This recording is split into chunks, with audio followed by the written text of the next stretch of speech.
নমস্কার, আমি স্বপন। নিউজ নয়া ভারতে আপনাদের সকলকে স্বাগত।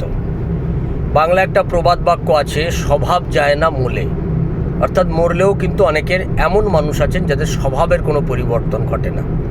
তৃণমূল কংগ্রেসের এখন রাজনৈতিক মৃত্যু ঘটেছে, কিন্তু তাতেও কি তৃণমূল কংগ্রেসের স্বভাবের কিন্তু কোনো পরিবর্তন ঘটেনি। আমরা দেখলাম তৃণমূল কংগ্রেস তাদের যে পরিষদীয় নেতা, সেই পরিষদীয় নেতা নির্বাচন করার ক্ষেত্রে বিধায়করা যে সই করেছেন, সেই সইতেও দুর্নীতি ধরা পড়ল।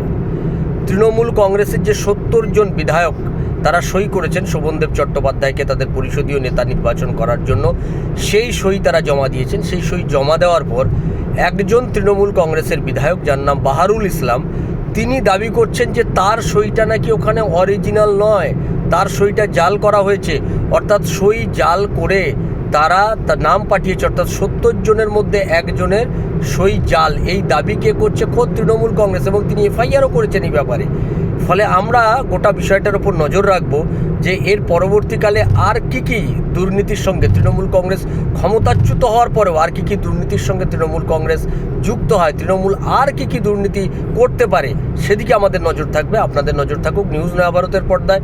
নিউজ নয়া ভারত আপনার কথা বলে। আর যারা আমাদের ওয়েবসাইটটা এখনও দেখেননি তাদেরকে অনুরোধ করব, গুগলে গিয়ে নয়াভারত 24x7.com সার্চ করে আপনারা আমাদের ওয়েবসাইট থেকে অসংখ্য সংবাদ পড়তে পারবেন। ভালো থাকবেন, সঙ্গে থাকুন নিউজ নয়া ভারতের।